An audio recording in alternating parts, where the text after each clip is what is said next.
Group consciousness is actually quite common. We have this individualized consciousness on this planet, and you know, your disguise is separate from my disguise, separate from somebody else's disguise, whatever it might be. But when we move into other civilizations across the universe, I've found that it's more likely that people are in a connected consciousness that's like a group mind, and there might be telepathy between the different pieces, or part of it might go here, part of it might go there, but it's like one entity that can move in different places and different times, and even separate a piece off to do an incarnation. I've seen lots of examples of that over the years. Welcome to the Endless Possibilities Podcast, where the journey of spiritual awakening and energy healing unfolds. Hello and welcome to the Endless Possibilities Podcast. My name is Gareth and I am your host today for another incredible interview. Today on the show we have Pete Smith. Let me give Pete a quick introduction. Pete Smith's journey as a consciousness explorer spans nearly 3 decades, marking a dynamic shift from his early career as a banking executive to pursuing his soul's calling. His passion led him to establish 2 innovative hypnotherapy schools and develop a unique hypno-energetics modality. From 2009 to 2019, Peter served as the president of the Michael Newton Institute for Life Between Lives, playing a pivotal role in its expansion to 40 countries. He remains an influential member of the board and was honored with the Peggy Newton Award in 2013 for his exceptional contributions. Pete's expertise has taken him across the USA, UK, Europe, and Australia, where he has been instrumental in teaching and guiding others. In 2013, he initiated the Institute of Quantum Consciousness, ingeniously blending spiritual concept with quantum physics principles.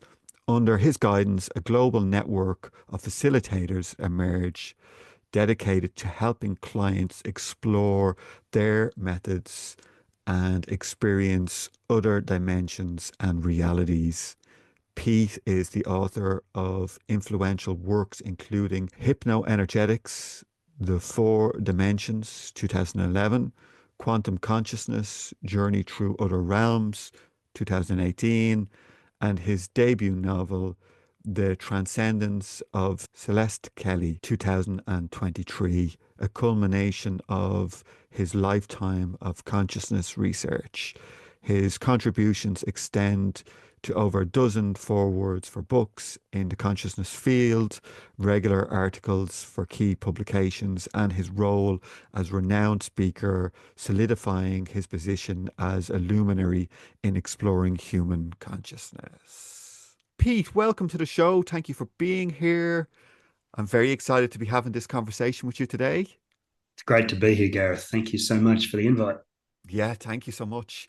So, normally I like to just jump straight in. So, if you could tell me a little bit about your life before spirituality and all the great work that you're doing now, how that all started for you?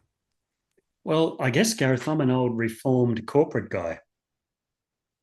And for many years, I was active in corporate life, over 2 decades in the banking industry, high levels of corporate. And the further I climbed up the corporate ladder, the more I realized I'd climbed the wrong mountain.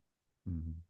And I reached a point where, looking up into the organization, I couldn't really see anybody that I wanted to emulate. And it was going wonderfully well. And, they were putting me through an MBA and all sorts of stuff. And I dropped out of the MBA and studied hypnotherapy, and it all went from there.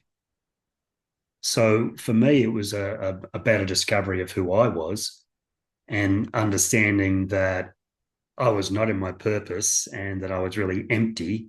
And this whole corporate gig that people had said, get a great job and have a great career, I just found out the hard way. It was all crap.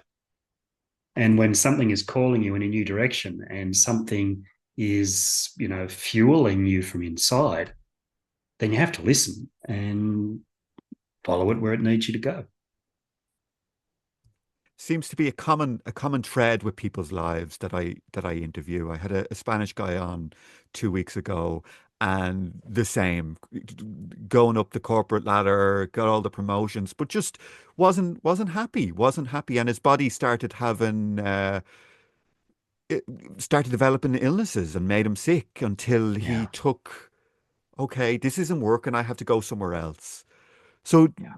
explain that to me. How did you start to notice that you weren't going in the right direction? Was there a There was a moment, and I know that you're a big fan of the past life type scenario, reincarnation, all of that. I guess the thing that really got me thinking was I was given a photograph of my great grandfather when I was 25 and he was about the same age. And I looked at this photo and we were almost identical. mm, And I'm thinking, well, that's weird. That seems like more than a family resemblance. But it got me interested to then buy some books on past lives, reincarnation, what are the possibilities. Of course, I never ended up being my own great grandfather, but it got me on the path towards discovering some of these things. Once I got enrolled in reincarnation, which just made sense to me. I mm, mean, if we're an eternal essence, why would you ever come down here for like 80 years? I mean, it doesn't make sense that you'd do that like once. So from there, the past life stuff started to emerge. I went and had my own sessions as a client, completely blew my mind. And then I decided that this is what I wanted to do. I wanted to explore consciousness for the rest of my life and help people to discover more of who they are. so talk to me about that first experience. Because I very, very similar, right? I came across the same books you came across. Immediately, actually, a hypnotherapist walked into the shop I was working in, leaving flyers, and I said to him, I says, "Do you do past life regression?" I thought he was going to laugh at me, and he says, "I do." And I think that evening I met with him, and I did a 3 hour past life regression. So I'm just Wow. curious how that what was that like for you, and the experience of witnessing a past life. How did you see that? How, like, because I remember what it was like for me. It was like a moving daydream. So I'm curious Hmm. as Hmm. how that showed up for you. Well, our benchmark for visual is us. I mean, I can see you perfectly on my screen, same at your end. Our benchmark for visual is this, it's Yeah. the huge television in the lounge room, all that sort of stuff, and being able to walk outside, blue sky, green grass. We have this incredible vision that keeps us, from getting into trouble and gets us through life by being able to see things. I found when you went to a past life, the everything was a little murky, Mm, and that's because we're seeing things through eyes that haven't existed for maybe 1,000 years. We're pulling fragments of memory off the essence of our soul. So it's not like we're watching something at the theatre with a huge screen. yeah. So for me, it was a little bit of assembling, but some of the really powerful images that came through, I found myself in a World War II type scenario on a submarine. I had some Wow. strong visuals about this ship bearing down on us and ramming the submarine and all of the mayhem that happened as a result of that. So that was the sort of snippets that I was getting and trying to piece it together.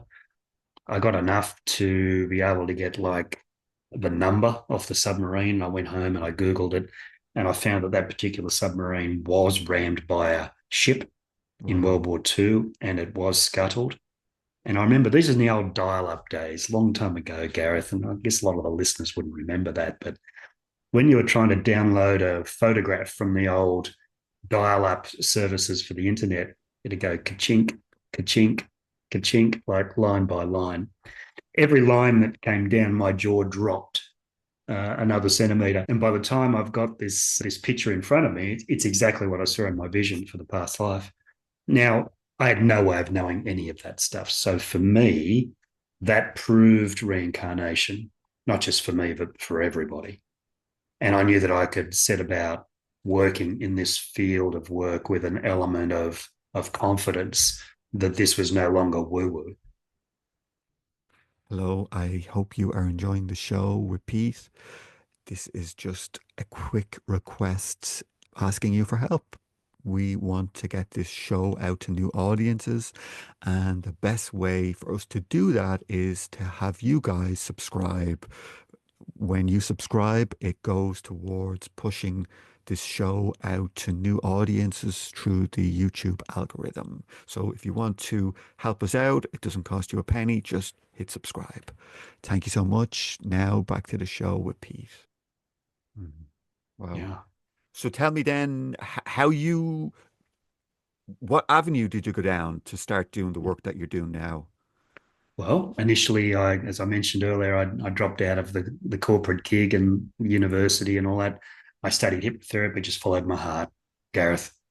Just followed my heart. I learned hypnotherapy with the intention of wanting to be a past life regression person to help other people find what I had found. So I did that. But when I went to buy for my hypnotherapy teacher a book, I wanted to give him a gift. And I stood in front of a bookshelf in the old Borders bookshop before they disappeared. And I stood there and I looked at the shelf and I said, "Take me to the book I need to see today." And I stepped forward and I pulled Journey of Souls by Dr. Michael Newton off the shelf. I read the back of that book and something inside me shifted. It was like an internal earthquake, if you like. I looked around the rest of Borders and I expected to see books flying off shelves and everything. But no, it was just me. Everyone else was just calmly looking for books or sipping their coffee or doing whatever they do. But for me, something huge had happened once I read that book. So I bought two, one for my teacher and one for me. I took it home, couldn't put it down. Something was pulling me into this like nothing else. Michael had a second book, Destiny of Souls. There was a third book, Life Between Lives. By the end of about 2 or 3 weeks, I'd bought them and read them all and decided that this is how I wanted to spend my life. Within 12 months, I was in America learning the work. Within another 12 months, I was working alongside Michael at the Institute because I had an organizational background and he was forming his organization. And it's like I arrived in some sort of divine timing and helped him to build the Michael Newton Institute. And I'm still there Wow. today, 20 years later. Wow. Wow. Wow. Wow. Yeah, it's incredible because that was one of the first books that just blew my socks off when I picked it up. There was Yeah. I was in New York actually, and I found myself with this kind of a therapist who she took me and she was doing color therapy. She had all these little colored bottles and I was just sat there listening, open-minded, and she came and she gave me Brian Wise's book, Many Lives, Many Masters. And I went away with that and I read it. And then I came across Newton's book, the same one you spoke about, and I got that, and Yeah. I have them here. They're still here on my bookshelf, and I was just blown away, especially the story with the he regressed the man. He had the pain in his heart, and he regressed him, and all of a sudden he's on a battlefield, and there's a soldier Yeah. driving a bayonet into his chest. Yeah, absolutely. And that was Michael's great discovery because he wasn't really enrolled in past lives when that happened. And that story happened exactly as you describe. But then this guy's writhing in his chair in his clinical office. The guy's writhing in the chair with this supposed bayonet in his chest. And Michael's asking for all these details. What's your battalion number? Who's your commanding officer? Where are you stationed? Et cetera, et cetera. And then he wrote, back in the old days, you had to write. And this was the 60s. He wrote to the British War Museum in London and verified this guy's details. And from then it was on from there. But perhaps for our listeners, if I just define the difference between Michael's work and the past life work, past life, everyone's, and I'm sure all the guys that listen to you are into the reincarnation thing, but Yeah. past life work is about going to one of these other lifetimes and exploring it, understanding it. Perhaps there's an echo into this life, whatever that may be. With life between lives, it's where we go between those incarnations. So you get to the end of a past life, you cross over into spirit, and then you have this sweeping view across the lineage of your soul, which then gives you the themes that have happened across the whole existence of your soul and the challenges that you've had, and even why you've come back here and come into this life as Pete or Gareth or whoever else it may be, and you can say, well, Why did I pick this body? Why did I pick these parents? What am I here to do? What's my purpose for this lifetime? So you end up with a very informed conversation that comes from the fabric of your own soul that inspires you to move ahead in your life with a renewed sense of energy and purpose. It's beautiful work. Okay, so let's get into that, right? So I guess people who turn up in your office, right, or your clinic, they something is going on for them, right? They want to find answers. Maybe there's trauma. I Could so be, yeah. yeah. So I guess what I'm getting at is right. When people are going through like spiritual awakenings, right, they discover that there is stuff in their system, and maybe it comes from a past life. Maybe somehow they have to access that past life to free up energy or clear some pattern that's bleeding through into this life. So can we talk a little bit about that, Pete? Mm-hmm. Yeah, these. I mean, these days I'm more into the intersection between spirituality and quantum physics, and that's how my work's evolved over the 20-year period. And Michael himself was a great fan of quantum physics. But what you say is true, Gareth. I mean, people come for a variety of reasons. Maybe it's to heal something, maybe it's to explore. Yeah. I find a lot of the time people need to heal something before they're ready to explore as well. And people will come and they may be holding some trauma from early days.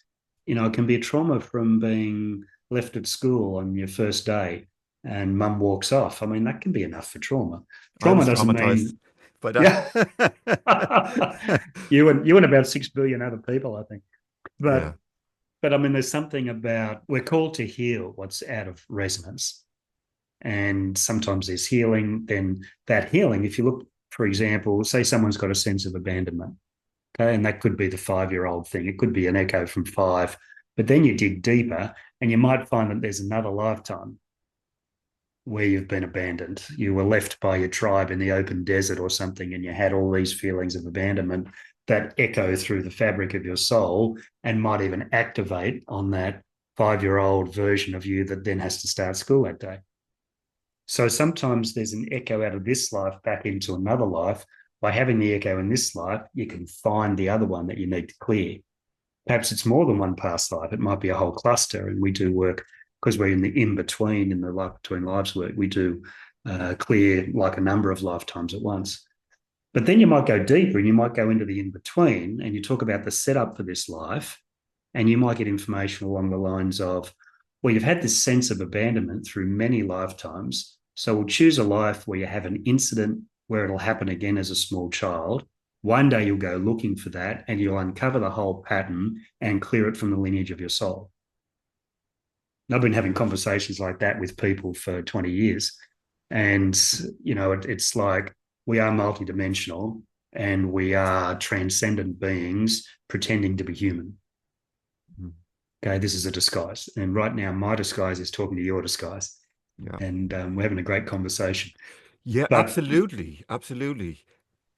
So on an intellectual understanding, we don't have access to that past life, right? We come in, it's almost like a clean slate, right? So, I guess what there's a reason for that. Like maybe then memories might be too much for us. You know, if we start remembering loved ones who died from previous life, it might really mess us up in this life, right? And so we come in with a clean slate. But explain to me how that past life still, like, what is it in us that's not healed? I guess it's below the intellect. It's somehow in the being level or the soul level that we're trying to heal. yeah, my take on this after many years in the business is that we come into this life with a plan to live this life behind the veil. But we've reached a point in the evolution of humanity where we need to understand that we are more than this. As a result, through, you know, it's only the last 60 or 70 years that people have been doing past life regression stuff. Mm. Sort of started with the Bridie Murphy book back in 1956. So when that sort of stuff started to come out, Brian Weiss in the 80s, Michael had been working since the 60s. I mean, lots of other people have started to look at this transpersonal stuff. But we come in and if we were to have the whole lineage of our soul downloaded into this human brain, we'd probably blow the circuits. Yeah. Okay. And we have a lot of people with a lot of mental illness, which I think are more likely spiritual awakenings than they are mental disturbances. But anyway, that's a I would whole agree. other I would agree. wormhole. Yeah, it's like a bleed through, right? That's coming Yeah. through. Yeah, yeah. Yeah, absolutely. And I think we reach a point in our lives when we're ready to explore some of this stuff, and you might have some echoes turn up from other places that basically help us. I mean, enlightenment is about remembering who you are while you're still in human form. And for us to remember that we are these transcendent, multidimensional, eternal beings while we're still in human form, it actually changes the way in which you live your life. Now, if enough of us do that, we shift humanity into a new knowing. Okay, so what are we when we're not in a human form? Like, because I get a lot of people on this show, and some people are talking about like star seeds and Mm. octarians, or all these different. So when we incarnate as a human, we go through maybe lifetime after lifetime. But what are we when we're not in a human form, Pete? My take is that we are our eternal essence. We are like an energy, a fabric of energy that moves through the universe unhindered by physical laws. Okay, so when we go back to the spiritual realm, which is the place that Michael mapped and displayed through his books, and we've written other books since as an institute, we do that. So what we are is we are a presence. Call us to try and make it really easy. Talk about us as a cloud of energy. But that energy is multidimensional, limitless, can go anywhere and do anything, and can create things in this other dimension where the laws of the physical universe disappear. So we decide as that eternal essence to take either human form or a different type of form. And I've had people tell me about lives on other planets, other dimensions, all of that. Someone's been a purple cloud on a forest planet. Somebody's been a huge underwater creature the size of a country lying on the bottom of the ocean to learn stillness. I mean, whatever we're shown, there is usually a reason behind it as well. So for me, we are, this is just one of our disguises, and there are many if we move outside of time and space.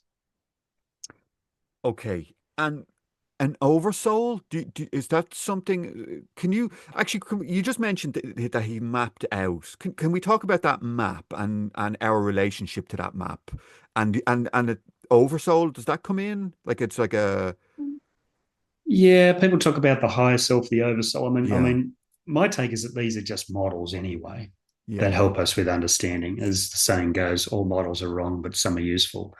yeah. So my experience of the eternal essence is that somebody is in a very different character. They may speak differently. There's wisdom echoes through them. They're in an expanded state of awareness where they have access to things that don't normally happen. Where does higher self stop and or oversoul start and all that sort of stuff? And rather than get too intellectually enrolled in all of that, I just say there's me as I am here today in my disguise as Pete, and there's this other amazing aspect of me that is my soul essence that permeates every disguise I've ever had. Okay, And what that does is that's a piece that quantumly entangles all of my other selves with me here anyway, because we're all part of the same soul lineage.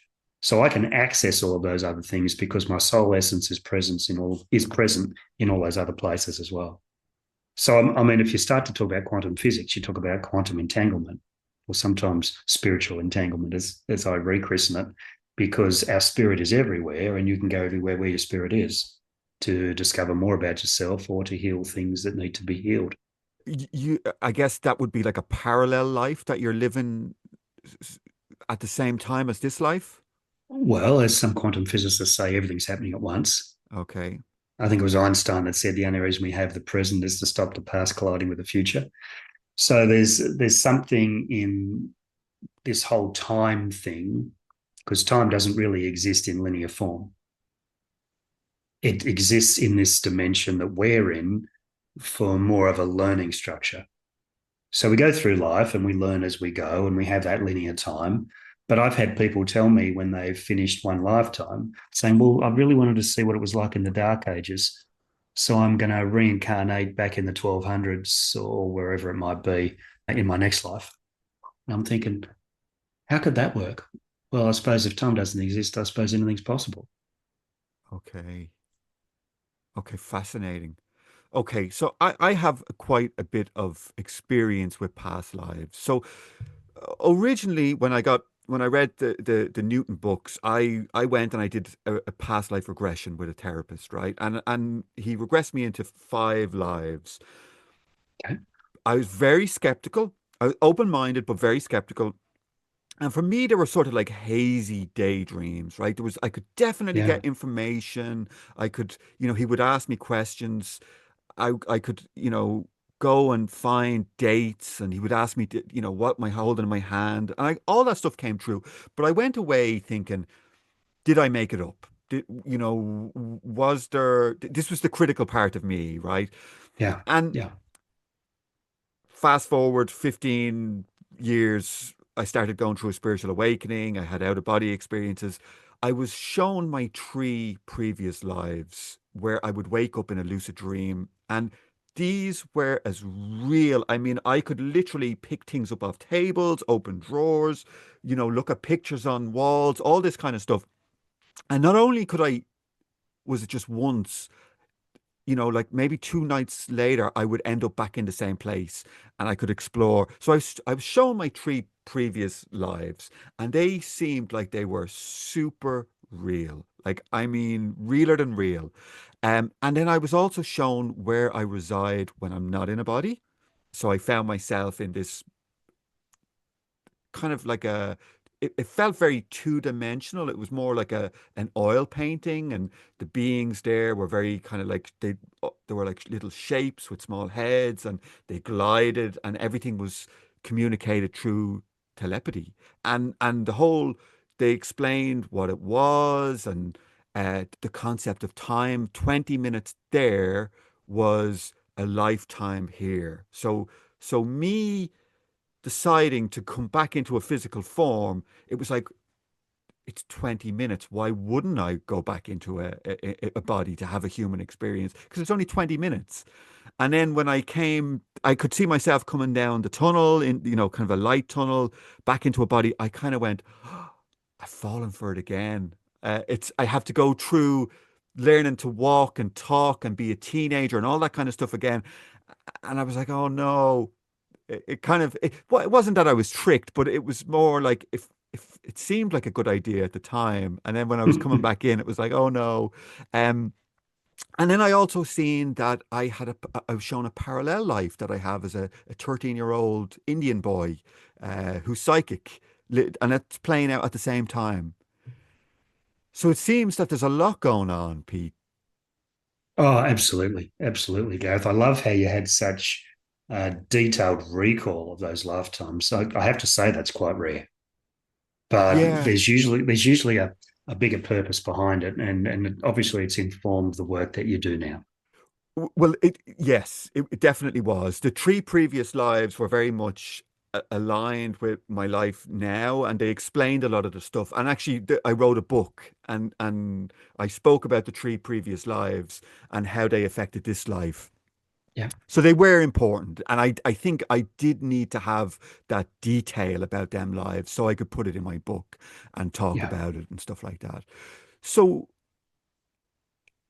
I guess where I'm going with this, like, when you're working with people, do people get this much detail? Do they get to see the previous lives, the lives in between lives? And then how does that affect them? What do they explain that to me, how they kind of move on from there? Preparation is key. People need to be ready because we're not trained to do this stuff. So any experiences that you've had that have been more metaphysical, more psychic, meditative, whatever they might be, all of that starts to give you the skills to be able to look beyond who you are. So sometimes it takes a while. We'll often work with people over a period of time to warm them up as well. We might do a bit of a trauma thing and then we'll do a past life thing between lives. Might do some of the quantum work, whatever it might be. Anything we can do to get somebody out of their human intellect, human personality, anything we can do that gets them out of who they are, leads to discovery. Now, if we go looking for a specific theme, like say it's fear or anxiety, depression, whatever it might be, if we try and go back to the source there, we can flip anywhere in the universe back to where that happened. I once had a smoker and she was addicted to smoking. Haven't done smoking for a long time, but early in my career, I started with some of that stuff as a hypnotherapist 20 something years ago. And I remember one lady, she couldn't cure this addiction for smoke. So we went back to the source of the smoke and what was behind it. And she was from most of her lives had been spent on a planet that was full of mist. Wow. And when she smoked, she didn't miss home as much. Okay. Once she knew that, once we took her there without having to use cigarettes to bring some smoke in, once we took her out of her body, across time and space, back to the place of mist, and she reconnected with her friends there, she didn't need to smoke again. Okay, so these lives in between lives, I guess we have family there, right? Soul groups that we've probably Yeah, incarnated with, and we probably yeah. missed them on some sort of a level. I remember coming out of this experience and sobbing. Like I I never experienced this level of sadness. It was like a different what I did as a human, I never experienced it. It was like something had been ripped out of my heart. I Yeah, knew that my family, my friends were there. That's where I reside. Those are my soul tribe, right? So yeah. does this have a people here, right? I'm longing for something, family that we don't know about on an intellectual level, but part of us misses that. I think there are strong connections between souls. And if you think of, your best friends in this life and you've known them for 20 years, maybe 30 years. But if you look at the souls in your soul group that you may have known across eternity, I mean, how deep and how powerful do you think those friendships are? Mm. And to miss those people when you take human form, and sometimes we'll incarnate together with the people that we know and love, but often we won't. We'll be off doing our own things and all of that, and we regather later after we finish these lifetimes and we share those experiences and reminisce about other lifetimes in the physical realm. But yeah, I mean, there's a connection between souls. It means, well, we've worked together in a few lives now, and it's been fantastic. Let's do it again. So, I mean, people see this. You meet somebody and you feel like you've known them all your life. Yeah. You look across the room and you see someone and you say, well, wow, I think it's love at first sight. I think I'm going to marry that woman over there. I don't know why I say that, but perhaps that's part of your pre-life plan. Our kids that we have, or our parents, whatever it might be. How many times have we done this? I mean, it's fascinating. It's fascinating stuff when you think about how these connections go across lifetimes. So talk to me about the pre-planning of a life. So Mm, you just mentioned something there, and I'm just getting all these little bells, little green ticks going in my head. It just makes total sense, right? That as a yeah, soul group, we choose to come here and work out certain patterns, and maybe in a previous life, we were the perpetrator, and then next time we come in as like a victim to experience it. Is that how yeah. it works? Yeah. For us to experience the whole gambit of the human existence, I mean, that's something that rounds us out at the level of our soul and brings in levels of wisdom that we wouldn't have otherwise. It's like back there in this beautiful, safe place of unconditional love and energy. You can do all the theory in the world, but when you come here and you actually do the field trip, this is where the proof of the pudding is. So as we gather with helpers on the other side, we might plan this particular lifetime. Well, this time I'm going to do this, or I'm going to do that, I'm going to do this, I'm going to do that. My simplification of this model is that we set up the scaffolding for the life, because people say, are we predestined or do we have free will? And my answer is both. Mm. And we will set up a lifetime, and we'll be born to a certain culture. We'll set up a certain family. We'll have certain events that will happen in that life. And there'll be certain soul contracts that we need to honor in that lifetime. Now, that's all like a scaffolding. And how we respond to family, how we do those events, how we work with those contracts, whether we stay in that culture or whether we leave it and go to another country, that's our free will. Yeah. So when we get back there and we're finished in this particular incarnation, when you go back there, you don't debrief the infrastructure because you set that up from back there anyway. What we debrief is how we handled the decisions that we took and the free will that we made. And, if we can go back there and we can say, well, I helped this many people, or I touched this many lives, or I did my best with this or that, that's a great debrief. I mean, we just want to make the world a better place by being here. I mean, that's a good purpose for anybody. Leave the world in a better place than when you found it. Do you think souls underestimate the difficulty of this reality? It certainly happens, particularly with those souls who are not used to this heavy, dense human form that we're in, and a planet that is very complicated, planet that has some beautiful places, but plenty of shadows as well. Mm.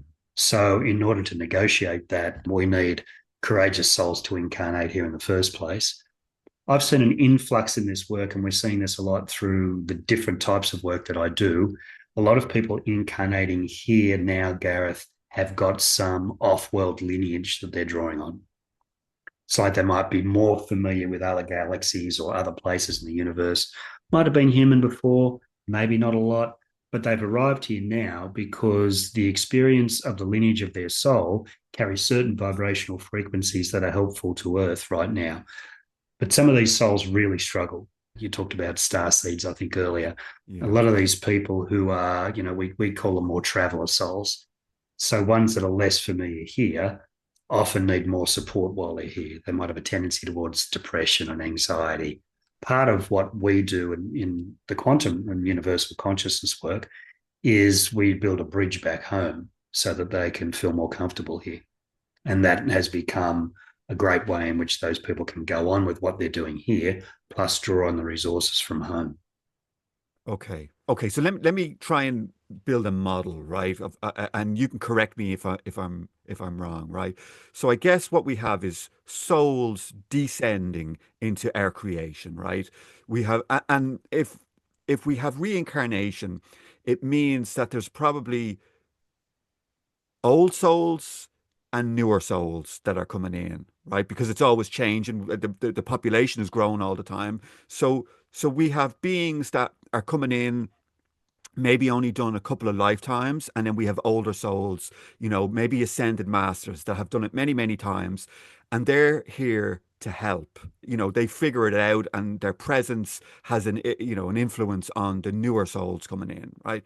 And then what you're suggesting is that there's souls that have come who may not have been human before, that come here because they carry a certain frequency or a vibration that could be useful, but maybe they struggle when they come here. They see that it's a difficult place to incarnate. Starseeds, yeah. And maybe they get sick, or maybe they just don't understand because they come from a place of a very high frequency. Yeah, great summary. Great summary. Okay. I'll throw one more piece in. Yes. A lot of these guys who are traveler souls, star seeds, if you like, a lot of them are very empathic. And I don't know whether you've done much in the way of empaths on the show before, but a lot of people are here now and they're very sensitive. Sensitive to chemicals, the feelings of others, certain situations, can't watch bad movies, can't, go into difficult places where there's been, trauma, like an old concentration camp from World War II or something like that. Yeah.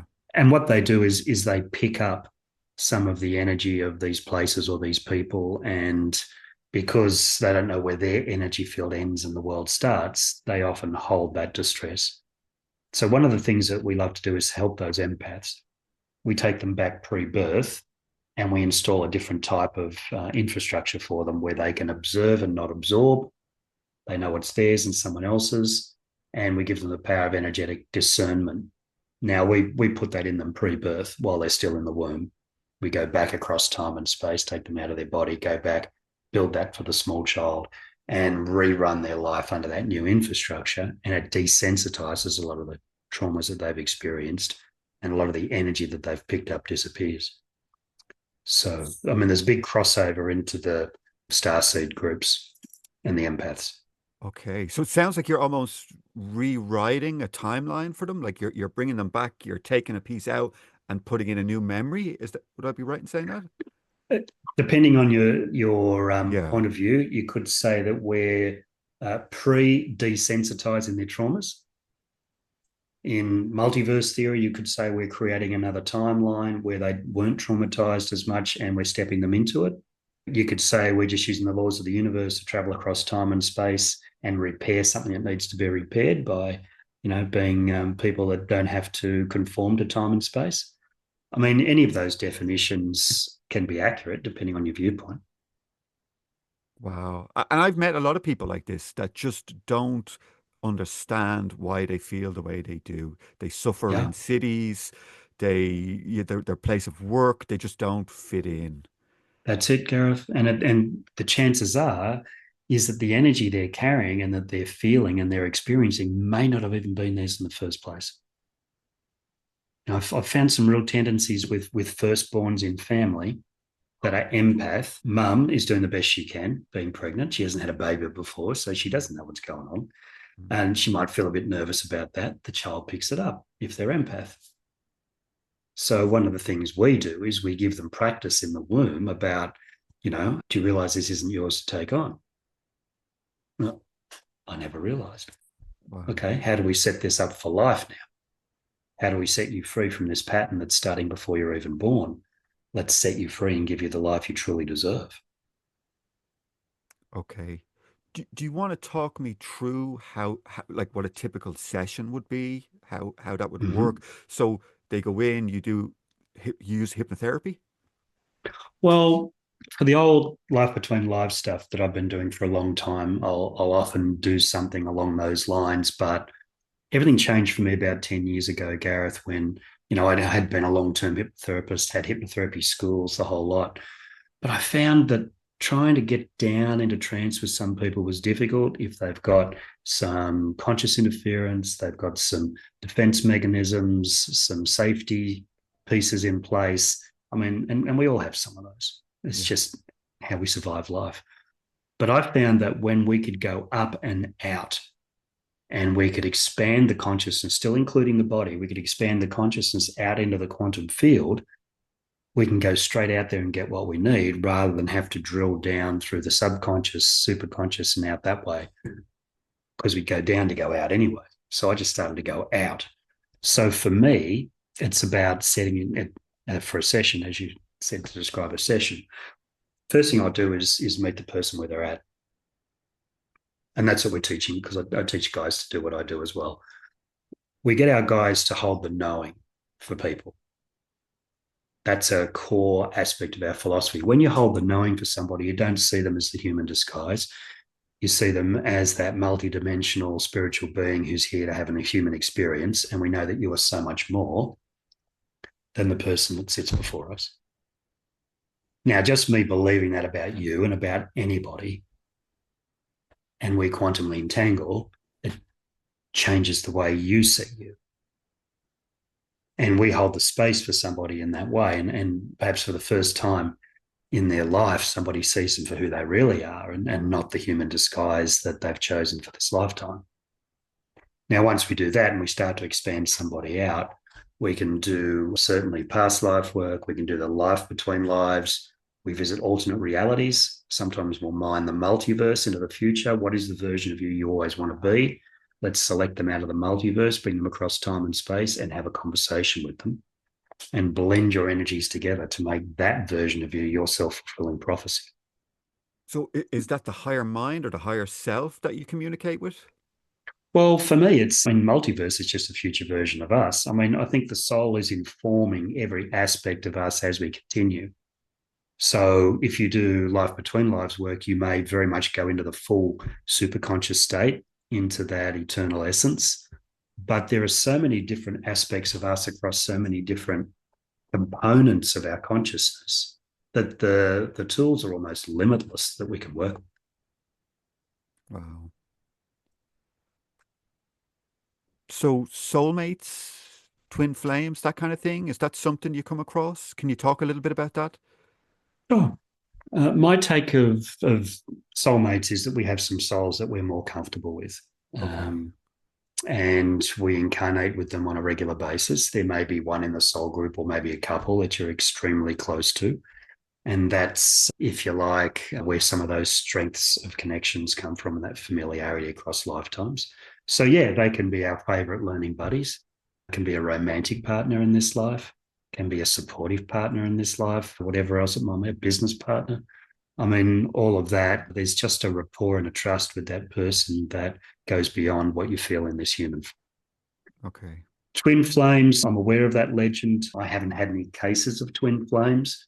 Yeah. I know that there's, and you mentioned about parallel life before. There's a thing called soul splitting, where a soul will incarnate in two different bodies Yeah. at the same linear time.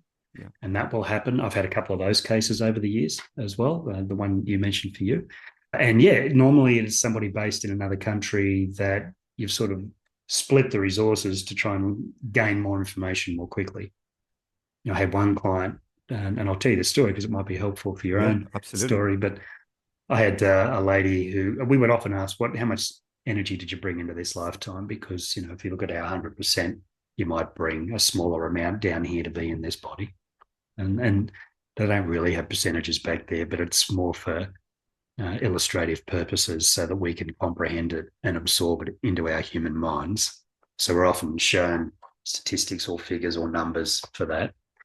So somebody said to me, I've chosen this body, blah, blah, blah. I said, how much of your energy did you bring? And she said, 40%. So I said, so there's 60% back in spirit. And she says, no, 20%. I said, well, where's the other 40%? I mean, I wasn't great at maths at school, but I could handle that. Yeah. I said, where's the other 40%? She said, oh, it's in China. I said, what's it doing in China? She says, it's working in an office. Um, he's an office manager in China. And I said, are the two of you ever going to meet? She says, well, what would be the point of that? We took different paths, so we'd learn more. There's no point in meeting. Wow. So for me, that was fascinating. I mean, you get these clients that come in and they end up being our teachers, and they tell us these amazing stories about the universe, and we just write stuff down, and then we publish books and all sorts of stuff to get their message out there.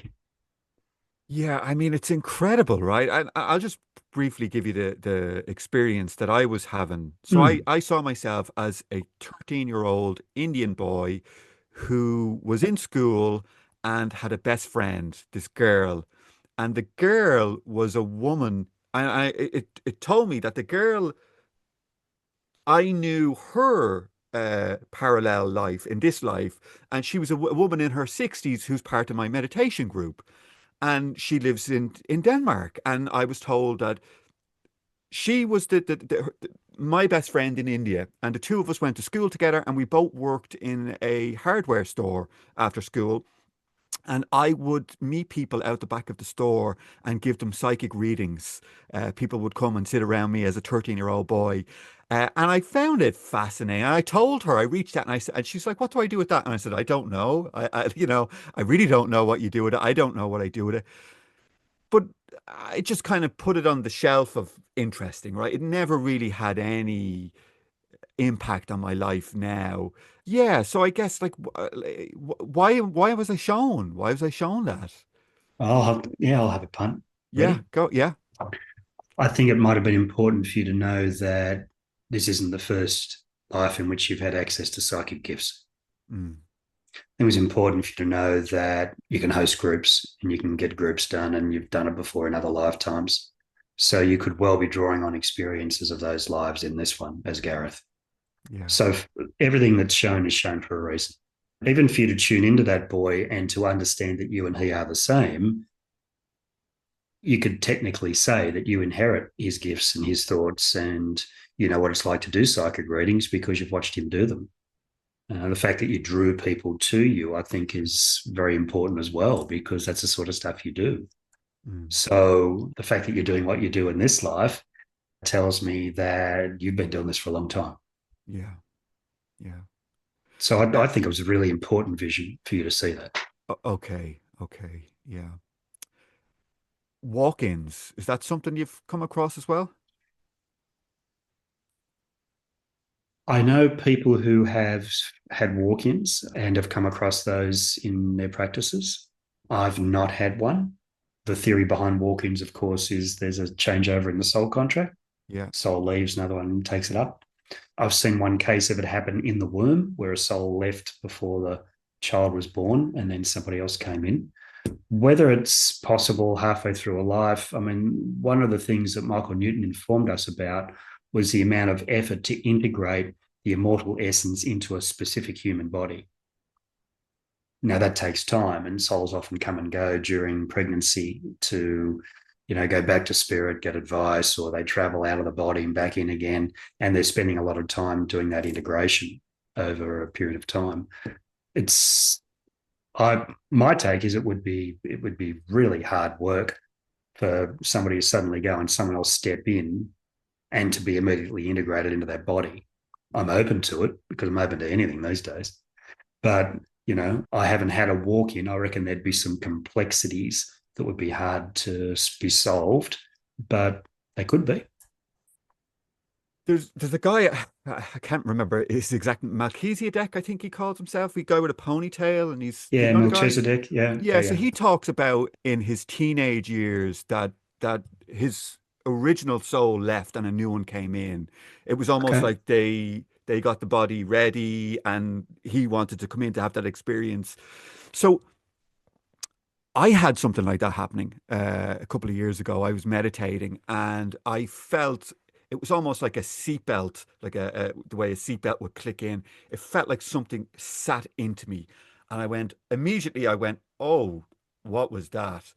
And I kind of got worried for a moment. I felt like maybe it was like an entity or something, and I immediately got this kind of known that it was another part of my soul wanted to come in for the experience of a spiritual awakening, and it had somehow integrated into me. Now I don't know if it was a walk-in or did part of me leave, but I know something came in to have an experience. Could two souls be occupying a body at once? Do you think, is that Well, possible?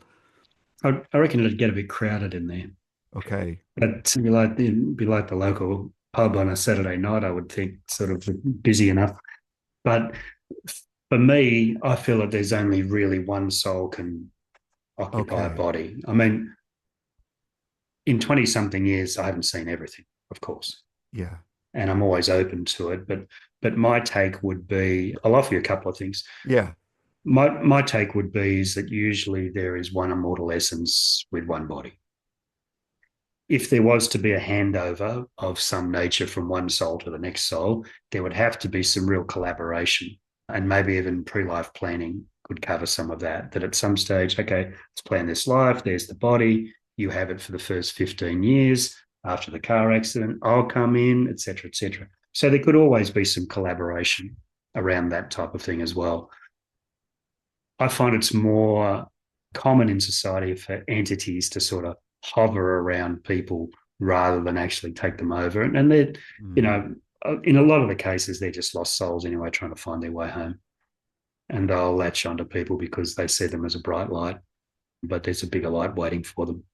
So when we start to talk about consciousness and all of its derivations and the way that it works and all that sort of stuff, it can be complicated.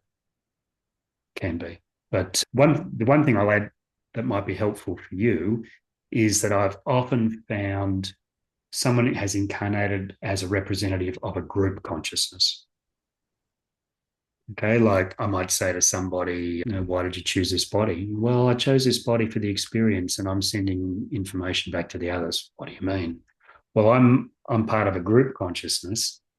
I'm the brave part that decided to incarnate. So I'm like, I said, well, are you most of it or some of it? Oh, they might say, I'm about a 12th of it or something like that. All the others back there, every experience I have, they feel because we're one. So if I extrapolate that theory across to yours, maybe there's another piece from the other side that's part of that collective that wants a piece of the action and could come and, I want to hang out for this awakening piece. It's That's what I possible. felt. That's what I felt. That's the information I got. It just wanted to come in to kind of experience what that was through a human form. Group consciousness is actually quite common. We have this individualized consciousness on this planet, Gareth, and You know, your disguise is separate from my disguise, separate from somebody else's disguise, whatever it might be. But when we move into other civilizations across the universe, I've found that it's more likely that people are in a connected consciousness that's like a group mind, and there might be telepathy between the different pieces, or part of it might go here, part of it might go there, but it's like one entity that can move in different places and different times, and even separate a piece off to do an incarnation. I've seen lots of examples of that over the years now. Fascinating. I love I love all these conversations. They're amazing. So the people who start doing the life between lives and the past lives, what about out of body experience? Does that start happening for them, or because it seems that they kind of go Mm. hand in hand, right? Maybe they sit with with the therapist for a while, they do, and then maybe part of their soul wants to explore more of the universe or the galaxies. At night time they start having out of body experiences or lucid dreams. I think it's all part of that awakening journey. Yeah. I mean, I look back maybe 40 years ago, and I remember an old girlfriend I had that took me to a psychic once, and I said, "Oh, this is just rubbish." I was like 20 years old or something.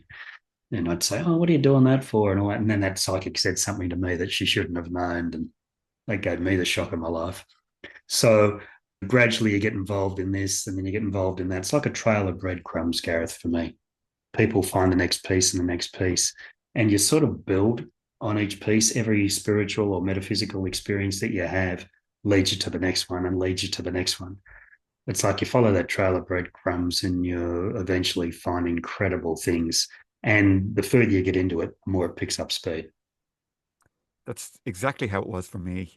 It's almost like you explained it, the very same thing. I would just have people turn up. One day, I used to I had a business and I had retail stores, and I was sat at the desk, and a woman came in, and she'd come in many times. She was a regular customer, and I had a book on the table, and she looked at the book and she says, "Oh, that's a very interesting book." She says, "Are you interested in that kind of stuff?" And I said, "Yeah." And she goes, "Oh, I'm a medium." And all of a sudden she started giving me readings, and she started telling me about like the names of my grandfather in spirit. And I was like, wow, this is crazy. It's just, I think things just, the universe has a way of just kind of presenting them at the right time, for your journey.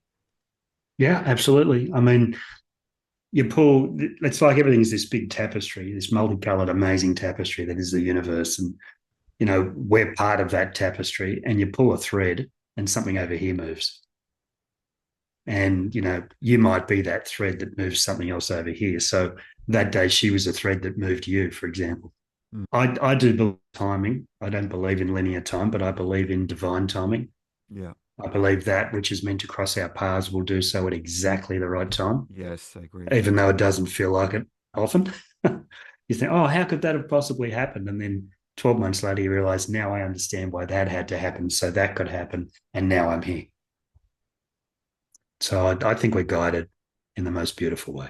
So there's a divine plan, and even though our intellect might not understand it, I think it's just that we have to trust, and everything just turns up at the right time, and we just have And to. and I think we can contribute to the right things turning up at the right time by listening to Gareth. I mean, Yeah. if we listen within to the voice of our soul, we normally get guided to the places where we need to go. Mm, yeah. It very much works that way with my interviews. It's like the right person comes at the right time. I don't generally go looking for people. I love when I get a recommendation from someone, and that's kind of similar how you turned up. It was somebody Mm. knew you and said, "Oh, you're going to be great." And it's like, "Oh, wow." And then it's like the most interesting conversation comes, and then so many people will benefit from this, right? Because this then goes up Mm. onto a platform that's there for years and years to come, and God knows how many people will get to hear this conversation in the future. Yeah. Is there anything you feel I left out? Anything you would like to cover, Pete? I'd say something to the listeners. Explore beyond the disguise. Do anything that you can to remember who you really are. this isn't it. This is the piece that you chose, and you chose this piece out of 8 billion options on this planet. You chose to be this one. Now, I think, Gareth, that's the greatest act of unconditional love that we'll ever experience, is that our soul chooses us out of 8 billion others on this planet. Mm-hmm. So every single person on this planet is special because that was the only body that would do. So if I could say anything to people that might round out our conversation, is understand that you are amazing beyond your knowing. You're 1 in 8 billion. Your soul's always with you. You're never alone. And every moment of every day, your soul knows exactly what it's doing. Even if the human part of us is terribly confused, the soul knows and will steer us where we need to go. That's a beautiful message. So you wrote a book as well. Do you want to tell us about your book? Yeah. I've written a couple of books. I wrote one called Quantum Consciousness. It's that talks about a lot of the case studies we've done out of the field. Talks about other realities, talks about the interaction between science, spirituality, and quantum physics, maps a lot of that across from one place to the other.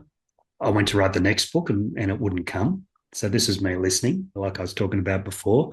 Yeah. And so I turned it into a novel. So I wrote a novel about a quantum physicist who discovers consciousness and sets out to save the world. So that's called The Transcendence of Celeste Kelly. So she's a quantum physicist who has all of these different challenges. There's, quite a diabolical plot and all that in there. And I had a lot of fun writing that, Gareth. Wow. Switching from nonfiction to fiction, because it's a very different profession. Okay. So fortunately I had a good editor who gave me some meaningful feedback along the way and helped me make that transition. So I'll link to them as well. I'll link to your books on Amazon and your website if people want to find you. Yeah, there's one for our organisation, Institute for Quantum Consciousness.com. My personal site is quantumconsciousness.com.au for Australia. More information about Michael Newton Institute as well is newtoninstitute.org, and we're based in the US with that, across 40 countries now. So if you're watching on YouTube, that'll be down in the description. If you're listening on the podcast as well, go and find the descriptions. All the links will be there. Fascinating conversation. Absolutely loved it. Yeah, me too, Gareth. It's always great to have these chats. They really, it's late at night where I am now. I won't be able to sleep for hours now. I'm too excited. God, yeah. Yeah. No, it's been fascinating. I love it. Did you ever come across Tom Campbell? Yeah, he's a good guy. He's fascinating. Yeah. He gets it. He gets it. And all his work at the Monroe Institute as well. I mean, he's done some great stuff. Yeah. So I guess we've come to the end, Pete. You've been a great guest. Thank you so much for joining us today. Yeah, it's been amazing. Fantastic. Thank you. Thank you to all the viewers and the listeners. Thanks, guys. Okay, take care. Bye-bye. Thank you. This has been the Endless Possibilities Podcast, where the journey of spiritual awakening and energy healing unfolds. Gareth is a lifelong seeker of truth, a spiritual teacher and author, and it's his passion to delve into the profound world of consciousness. We hope you've enjoyed the show, and we hope you've gotten something from it. If you did, make sure to like, rate, and review. We'll be back soon. But in the meantime, the podcast is available on YouTube and all the major podcasting platforms. Find us on Instagram at _mother_force. Take care, and we'll see you soon on the Endless Possibilities Podcast.